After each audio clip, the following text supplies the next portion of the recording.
نحمده ونصلی علی رسول الکریم اما بعد۔ ایک صاحب نے پوچھا ہے کہ یہ بتائیے کہ شرک اور کفر اور بدعت پھیلنے کا کیا ذریعہ ہے، کیوں پھیل جاتا ہے یہ؟ جواب عرض ہے کہ مجھے تو پتہ نہیں ہے، لیکن ایک استاذ ہمارے جو قریب کے تھے وہ بتاتے تھے کہ ان 3 آیتوں کا عام طور پر ورد کرے، لوگوں کو بتائے، علماء کو چاہیے کہ بتائے، تو انشاءاللہ العزیز کفر بھی نہیں ہوگا، شرک بھی نہیں ہوگا، اللہ کے علاوہ سے مانگنا نہیں ہوگا، اور بدعت بھی نہیں ہوگا۔ وہ 3 آیت کیا ہے؟ وہ ہے قل لا املک لنفسی ضرا ولا نفعا الا ما شاء اللہ، سورہ اعراف ہے 7 اور آیت نمبر 118۔ دوسرا ہے قل لا املک لنفسی ضرا ولا نفعا الا ما شاء اللہ، سورہ یونس 10 اور آیت نمبر 49۔ اور تیسرا ہے قل انی لا املک لکم ضرا ولا نفعا، آیت سورہ جن ہے 72 اور آیت نمبر ہے 20۔ پہلے آیت کا ترجمہ ہے کہ اے اللہ کے رسول آپ اعلان کیجئے کہ میں اپنے لیے بھی نفع اور نقصان کا مالک نہیں ہوں، اپنے لیے بھی۔ دوسری آیت کا بھی ترجمہ یہ ہے کہ اپنے لیے بھی نفع نقصان کا مالک نہیں ہوں، اور تیسری آیت کا ترجمہ یہ ہے کہ آپ اعلان کیجئے کہ میں تمہارے لیے، اے سامنے والے، تمہارے لیے بھی نقصان کا اور بھلائی دینے کا مالک نہیں ہوں۔ حضور پاک صلی اللہ علیہ وسلم سے جب یہ اعلان کروایا، جو رسولوں کا رسول ہے، اللہ کے بعد سب سے بڑی اس کی ذات ہے، ان کو یہ کہا کہ آپ اعلان کیجئے کہ میں مالک کسی چیز کا نہیں ہوں، اپنے لیے بھی نہیں اور تمہارے لیے بھی نہیں، اعلان کیجئے تاکہ آپ کو خدا نہ مانگے، آپ سے لوگ نہ مانگنا لگ جائے یہ۔ اور ابھی ہو کیا رہا ہے کہ جتنے بھی مزار ہیں یا دیوی دیوتا کے استھان ہیں یا اور جگہ ہے، وہاں کچھ لوگ بیٹھے ہوتے ہیں، اس کا مقصد ہوتا ہے اپنا روب جمانا، لوگوں کو بلانا اور اس سے پیسہ وصول کرنا، اپنی دکان چلانا، اپنے روزی روٹی چلانا۔ وہ نبیوں کے، ولیوں کے، دیوی کے، دیوتاؤں کے،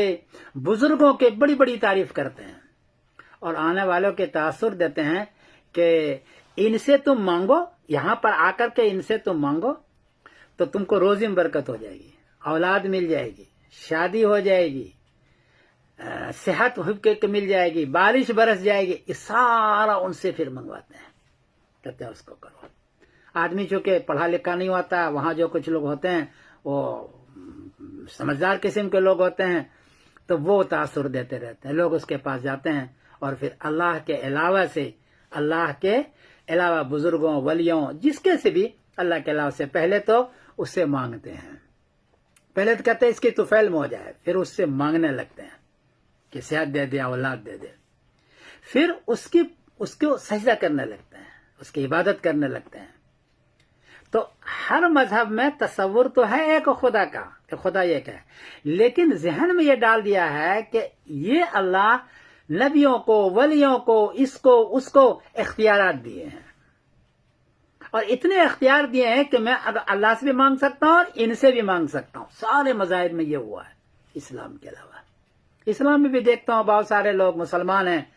لیکن مزارات پر جا کر کے سجدہ کر رہے ہیں، اللہ کے علاوہ سے مانگ رہے ہیں اور بڑی بڑی باتیں کر رہے ہیں، اور وہاں جو بیٹھے ہوئے ہیں وہ اپنی دکان چلانے کے لیے، اپنی روزی روٹی چلانے کے لیے یہ ساری حرکتیں کرتے ہیں، جانتے ہیں کہ مزار میں کچھ نہیں ہے۔ اور قرآن پاک نے خود کہا ہے، نبی کریم سے نے اعلان کروایا کہ آپ کہہ دیجئے کہ نفع نقصان کا مالک میں نہیں ہوں۔ تو اس کی وجہ سے پھر پہلے تو طفیل کے پر جاتے ہیں، پھر اس سے مانگتے ہیں، پھر اس کی سجدہ کرتے ہیں، پھر اس کی عبادت کرنے لگتے ہیں، پھر اللہ کے علاوہ کی عبادت شروع ہو جاتی ہے، اللہ کے علاوہ کی عبادت شروع ہوتی ہے، یہیں سے شرک ہوا ہے۔ سارے مذاہب میں یہ ہو۔ پہلی پرانی کتاب آپ دیکھیں گے، یہ حضرت عیسیٰ علیہ السلام کی، موسیٰ علیہ السلام کے، سارے نبیوں کی پرانی کتاب دیکھیں، اس میں خالص توحید ہے، اللہ کے علاوہ پوجا نہیں ہے۔ لیکن بعد کے لوگوں نے جب کتابیں لکھی اس میں مکس اپ کر دیا، کوئی بھی کتاب ہو دنیا میں اسلام کے علاوہ، قرآن کے علاوہ، اس میں مکس اپ کر دیا۔ تو ہمارے استاد یہ کہتے تھے کہ ہر عالم کو اس پر بار بار بیان کرنا چاہیے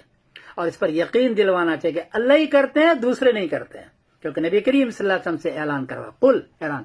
آیتیں تو بہت ہے کہ اللہ کو پوجو، اللہ کے علاوہ مت پوچھو، آیتیں تو بہت ہے لیکن اعلان کے ساتھ، قل کے ساتھ 6 آیتیں ہیں، اس میں سے 3 آیتیں میں نے آپ کے پاس پڑھی ہے۔ حالانکہ قرآن پاک میں وقال ربکم ادعونی استجب لکم، اللہ فرماتے ہیں کہ مجھ سے ہی تم مانگو، میں تیری دعا قبول کروں گا۔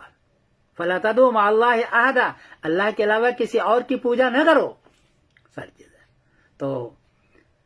یہ اگر آیتوں کو لوگوں کے سامنے بار بار بیان کریں گے اور یہ تاثر دیں گے کہ صرف اللہ کی ذات کرنے والی کو اور نہیں، تو انشاءاللہ جس شرک کا دروازہ بھی بند ہوگا، بدعت کا دروازہ ہوگا، کفر کا دروازہ بند ہوگا، اور سارے دروازے بند ہو جائے گا، ایک توحید پرستی ہو جائے گی انشاءاللہ العزیز۔ میں سمیر الدین قاسمی بول رہا ہوں مانچسٹر انگلینڈ سے۔ یہ میں نے گزارش عرض کر دی جو ساتھیوں کی تھی، آپ حضرات بھی اس پر غور کریں اور آپ حضرات اس کو سوچیں، عوام کے درمیان اس کو ڈالیں، اللہ پر توکل، اللہ پر بھروسہ۔ السلام علیکم ورحمۃ اللہ وبرکاتہ۔ میرے سامنے میری